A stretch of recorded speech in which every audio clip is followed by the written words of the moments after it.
கிறிஸ்துவுக்குள் பிரியமான சகோதர சகோதரிகளே, இயேசு கிறிஸ்துவின் இனிய நாமத்தில் அன்பின் காலை வணக்கத்தை தெரிவித்துக் கொள்கிறேன்.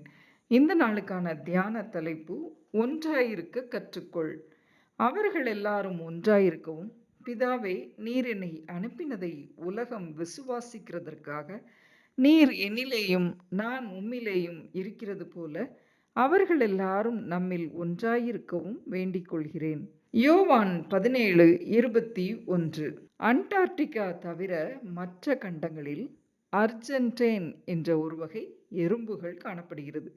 இவைகள் பூமிக்கடியில் காலனிகள் போன்று அமைத்து குடியிருக்கிறது. மத்திய தரைக்கடல் பகுதியில் 6000 கிலோமீட்டர் தூரத்திற்கு மகா காலனி அமைத்து இவ்வகை எறும்புகள் குடியிருப்பதாக எறும்பியல் ஆராய்ச்சியாளர்கள் கூறுகின்றனர். அமெரிக்காவின் கலிபோர்னியாவில் 900 கிலோமீட்டர் நீளத்திற்கு இந்த காலனி உள்ளதாம். ஆராய்ச்சியாளர்கள் வேறு இன எறும்புகளை இந்த அர்ஜென்டைன் இன எறும்புகளோடு சேர்த்து விட்ட போது அவைகள் சண்டையிட்டு கொண்டனவாம்.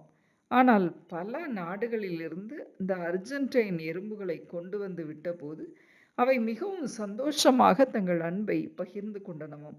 பல கிலோமீட்டர் நீளமான நிலமும் கடலும் தங்களை பிரித்தாலும் தங்கள் இனத்தோடு சேர்ந்து மகிழ்கின்றன. ஆராய்ச்சியாளர்கள் இவைகளை ஒன்றுபட்ட உலக மகா காலனி என்று அழைக்கின்றனர்.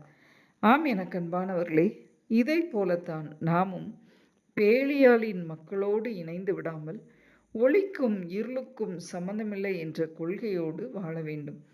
இதை விட்டுவிட்டு கிறிஸ்தவர்களாகிய நமக்குள்ளே பல பிரிவினைகளும் வேறுபாடுகளும் காணப்படுகிறது.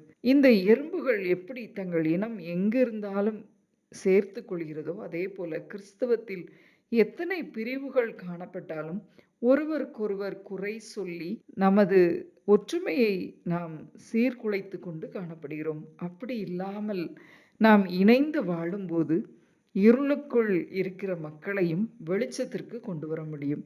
இருளாய் இருக்கிற புறஜாதி மக்களை நாம் சேர்ப்பதற்கு நமக்குள் அந்த ஒற்றுமை என்ற வெளிச்சம் பிரகாசிக்க வேண்டும். இந்த வெளிச்சம் நம்மிடத்தில் காணப்படும் போது நாம் பிறரை இந்த வெளிச்சத்திற்குள் அழைத்து செல்வதற்கு ஏதுவாக இருக்க வேண்டும். இதை விட்டுவிட்டு கிறிஸ்தவர்களாகிய நமக்குள்ளே பல பிரிவினைகளும் வேறுபாடுகளும் காணப்படுவது மிகுந்த வேதனையான காரியமாய் இருக்கிறது. ஆண்டவர் வேதத்தில், சோம்பேறியே, நீ எறும்பினிடத்தில் போய் ஞானத்தை கற்றுக்கொள் என்று நீதிமொழிகளில் கூறுகிறதை பார்க்கிறோம். இந்த எறும்பின் பூமிக்கடியில் கிலோமீட்டர் கணக்கில் காலனி அமைத்த இந்த எறும்பிடம் எத்தனை அதிகமான ஞானம் காணப்படுகிறது. அந்த ஞானத்தை நாம் கற்றுக்கொள்வோம். வேறுபாடுகளை தவிர்த்துவிட்டு ஒரே குடும்பமாக நாம் கிறிஸ்துவின் பாதத்தண்டையில், கிறிஸ்துவின் செட்டைகளின் கீழ் ஒரே குடும்பமாய் இணைந்து ஒற்றுமையாய் வாழ்வதற்கு கற்றுக்கொள்வோம். ஜெபம். அன்பின் பிதாவே, இந்த அருமையான வேலைக்காக உமக்கு நன்றி செலுத்துகிறோம் அப்பா. எறும்பினிடத்தில் கற்றுக்கொள்வதற்கு எங்களுக்கு ஒரு நல்ல ஒரு சம்பவத்தை எங்களுக்கு கற்றுக் கொடுத்தீரேசப்பா. ஆண்டவரே, ஒற்றுமையோடு அது எவ்வாறு செயல்படுகிறதோ, பேலியாளின் மக்களோடு இணையாதபடி தனது இனத்தோடு சேர்ந்து ஒற்றுமையாய் வாழ்வது போல நாங்கள் பல பிரிவினைகளாய் பிரிந்து காணப்படாமல் ஆண்டவரே, ஒற்றுமையாய் வெளிச்சம் தரக்கூடியவர்களாய் வாழ்வதற்கு எங்களுக்கு கிருபை செய்தலும். ஆண்டவரே, கிறிஸ்தவ சமுதாயத்தில் மாத்திரமல்ல, எங்கள் குடும்பங்களிலும் அப்படிப்பட்ட ஒற்றுமையை கொடுத்து ஆசீர்வதித்தலும். மீட்பர் இயேசு கிறிஸ்துவின் மூலமாய் வேண்டிக் கொள்கிறோம் பரமபிதாவே. ஆமென்.